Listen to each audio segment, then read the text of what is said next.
O Real Madrid recebeu o Borussia Dortmund numa rodada que era importantíssima para eles, né? O BVB vinha de 2 vitórias nas 2 primeiras rodadas, porém o Real Madrid na rodada passada perdeu para o Lille de 1-0, né? Uma derrota chocante, uma derrota que encerrou a invencibilidade do Real Madrid na Liga dos Campeões, que já vinha desde o começo da temporada passada, né? Antes desse jogo contra o Lille, a última derrota do Real Madrid na Champions tinha sido contra o Manchester City, aquela goleada lá na temporada que o City foi campeão.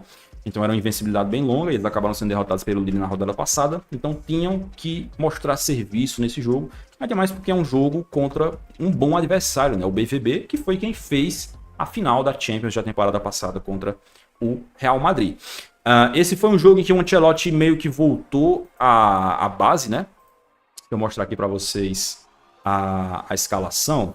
O Ancelotti, eu tava um pouco curioso para saber como que ele iria montar, né? Na rodada passada o Ancelotti ele testou uma formação completamente diferente para a equipe do Real Madrid, né? Escalou o time com linha de 5, 3 zagueiros, colocou o Rodrigo no banco, um negócio mais esquisito. O Real Madrid jogou bosta nenhuma contra o Celta de Vigo, né? Só conseguiu vencer por causa do Courtois e por causa do talento do Vinícius Júnior e do Mbappé. E nessa rodada ele voltou ao básico, né? Courtois no gol, Lucas Vázquez e Mendy nas laterais, né? Lucas Vázquez ali quebrando o famoso galho, e a zaga com Éder Militão e Antônio Rüdiger. Meio campo com Valverde, Bellingham e Modric, e o ataque Rodrigo, Kylian Mbappé e Vinícius Júnior. Time, digamos, o safe, né? Jogar safe aqui pro Ancelotti é esse time aqui. Acho que provavelmente em termos de talentos, dos jogadores que o Real Madrid tem disponíveis na atualidade, talvez esse seja realmente o melhor time disponível, né, cara? Desde que o Modric esteja bem fisicamente e aguente jogar ali, acho que ele tem que ser titular dessa equipe do Real Madrid. Se falava antes que não dava para jogar Kroos e Modric ao mesmo tempo, mas agora que o Kroos se aposentou, eu acho que é total plausível que o Ancelotti utilize muito mais o Modric como titular do que foi na temporada passada. E o Real Madrid, mais uma vez, apesar de ter começado com a sua formação mais básica, né, ele defendeu muito mal, como já tinha defendido muito mal contra o Celta, e como tem defendido muito mal em vários jogos dessa temporada 2024-2025. O primeiro tempo do Real Madrid foi um desastre, né? Eles saem atrás ali com os gols do Malen e do Gittens. Inclusive, esse primeiro gol, o gol marcado pelo Daniel Malen, é um exemplo disso, né, cara? O Guirassy, ele tá fazendo um pivô, e repare, cara, com o erro do Ferland Mendy, é um erro grotesco. Porque o Ferland Mendy, ele pula, ele salta para ir em cima do Guirassy, e ele simplesmente esquece que o Daniel Malen existe. O Guirassy, ele dá só uma ajeitadinha, só aquela colheradazinha na bola aqui para ajeitar, e deixa o Malen na cara do gol, e o Malen fuzila bonito o Courtois. Essa é uma situação que não é nada fácil, né, cara?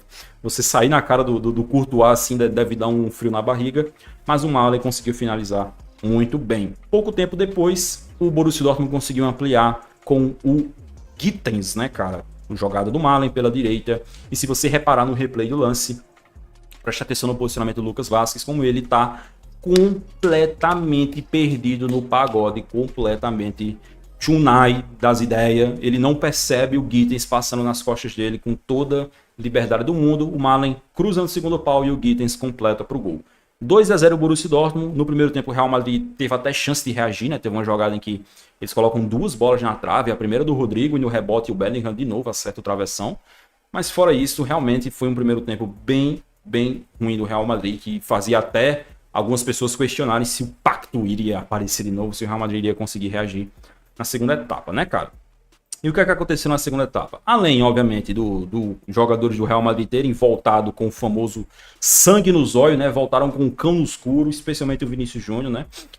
O técnico do Borussia Dortmund começou a agir, começou a tomar algumas atitudes, algumas decisões que fizeram com que a torcida do Borussia Dortmund esteja até agora completamente pé da vida com ele. Como vocês podem ver aqui, a primeira alteração do Borussia Dortmund no jogo foi aos 55, que é ali 10 minutos da segunda etapa. Ele tirou o Gittens, que estava sendo uma das armas de contra-ataque, né? Estava incomodando muito o Gittens. No primeiro tempo, inclusive, ele quase fez um doblete, né, cara? Porque depois ele tem uma chance que ele finaliza de chapa na entrada da área e o Courtois faz uma baita defesa. E colocou o senhor Valdemar, exatamente. Ele colocou o Valdemar Anton, que é zagueiro. Ou seja, o Sarrin tirou um atacante, um ponta, um cara de velocidade que poderia ajudar nos contra-ataques do Borussia Dortmund, e colocou um zagueiro. E aí o que é que acontece quando você chama o Real Madrid para sua área, chama o Real Madrid para o seu campo de defesa, com todo um segundo tempo pela frente? O que acontece, ó. Assim, eu gostei que depois do jogo, né, a Tati Mantovani, lá da TNT, ela falou com o Vinícius Júnior, e o Vinícius Júnior falou que no vestiário o Ancelotti disse que se fizer o primeiro gol a gente vai virar. É só fazer o primeiro gol que a gente vai virar. E ele estava certo, né, porque o primeiro gol ia puxar o resto, né, e foi basicamente isso que aconteceu.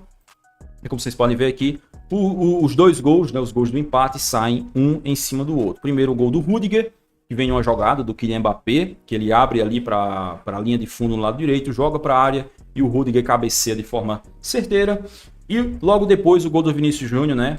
Passe muito bom do Modric para deixar o Kylian Mbappé na cara do gol. O Schlotterberg consegue fazer um desarme sensacional para tirar a bola do Kylian Mbappé, mas a bola vai justamente no pé de quem não poderia ir, justamente no pé do Vinícius Júnior, e o Vinícius Júnior, obviamente, não perdoou. Finalizou para o gol. 2-2 aí, jogo empatado, e até os meus gatos que não entendem nada de futebol sabiam que era questão de tempo a virada do Real Madrid, né? O gol da virada sai dos pés do Lucas Vázquez, né? Que foi um desastre defensivamente falando, mas quando ele chega no ataque ele até que consegue muito bem.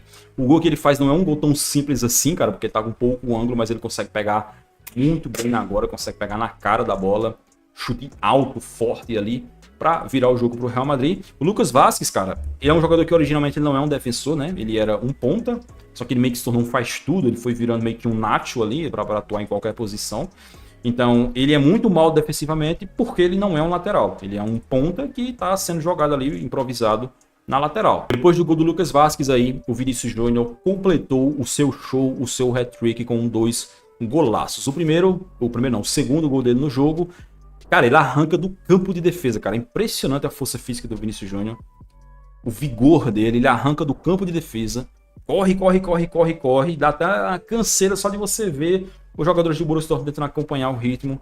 E ele ainda consegue chegar na entrada da área com força o suficiente para chapar firme e forte, sem chance para o Kobel, para fazer o 4-2 ali e selar a vitória do Real Madrid. Nos acréscimos, ele completou o hat-trick com mais um belo gol, né, cara? Um gol que é bem verdade que no primeiro drible desse lance ele dá sorte, né? A bola bate e rebata, acaba sobrando para ele. Mas depois ele ainda dribla mais 2 jogadores do Borussia Dortmund, abre para a perna esquerda e finaliza no alto, né, cara? O Vinícius Júnior é um jogador muito imprevisível, porque a maioria dos pontas, quando jogam assim de pé trocado, né?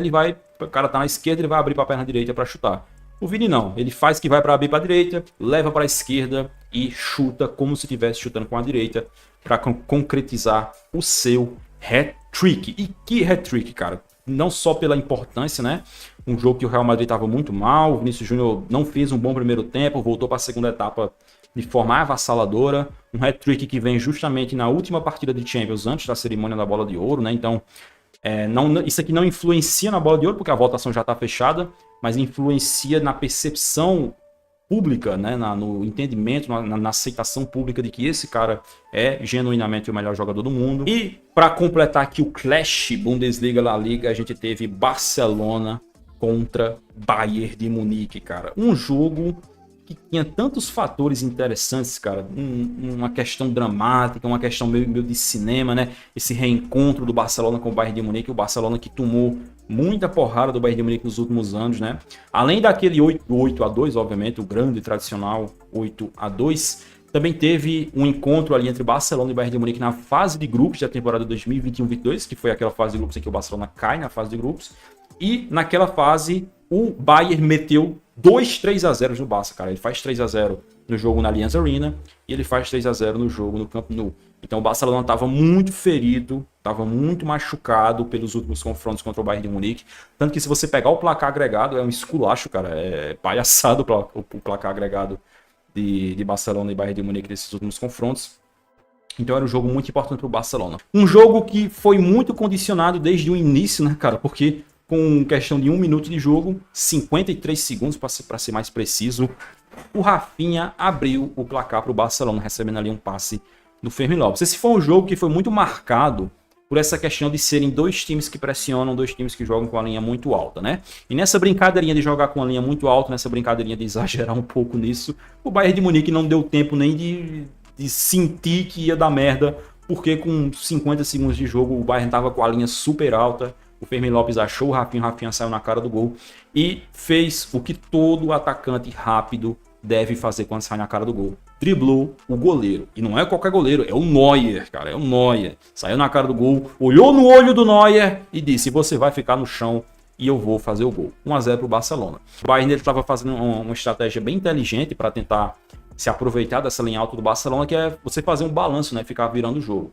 E em uma dessas viradas, o Olise do lado direito vira pro Gnabry no lado esquerdo, o Gnabry com muita liberdade cruza e o Lewandowski, o costume, o Harry Kane finaliza no contrapé do Iñaki Peña sem chances para empatar o jogo pro Bayern de Munique. O Lewandowski, ele faz um gol com assistência do Fermín Lopes, o Fermín Lopes, ele dá meio que um empurrãozinho ali no Kim Min-jae, tira o Kim da jogada, dá um totozinho pro Lewandowski, tira o Neuer, o Lewandowski chega só com o trabalho de complementar ali pro gol, fazendo 2-1 na ocasião, aplicando a famosa lei do ex. Essa foi a primeira vez que o Lewandowski fez gol contra o Bayern de Munique. Ele já tinha enfrentado o Bayern de Munique na temporada 22-23, a primeira temporada dele no Barcelona, beleza? O segundo gol do Rafinha sai a partir de um lançamento primoroso do Marc Caçador. Inclusive esse guri, cara, esse Marc Caçador é impressionante, cara. Cara, quando vocês verem o jogo do Barcelona, preste atenção nesse moleque, cara, é bizarro. Tipo, tem muitos jogadores incríveis agora no Barcelona, os caras estão jogando muita bola, o Levo, o Yamal, o Rafinha principalmente. Mas você olha pro meio campo do Barcelona e você ainda tem o Pedri, que é craque de bola, joga muita bola, e agora a ascensão, o surgimento desse garoto chamado Marc Caçador, que é muito, muito bom jogador, tá tendo um começo extraordinário no time do Barça. Vai ser muito difícil pro Hans Flick tirar o Caçador do time titular do Barcelona. Teve o retorno do Fermín, que inclusive foi titular nesse jogo, jogou muito bem. Teve o retorno do De Jong, teve o retorno do Gavi, mas o Caçador tá jogando muita bola. Acho que não tem como você tirar ele do time nesse momento. Acho que ele vai ser titular no confronto contra o Real Madrid. Ele faz um lançamentaço pro Rafinha, o Rafinha domina, leva para a perna direita e finaliza de chapa para fazer o 3-1, um banho de água fria no Bayern de Munique. E o interessante sobre esse gol do Rafinha, cara, esse segundo gol do Rafinha, é que na hora, o Upamecano ele dá combate no Rafinha, e eu juro a vocês, cara, na hora eu tinha certeza que o chute do Rafinha tinha desviado no Upamecano e enganado o Neuer.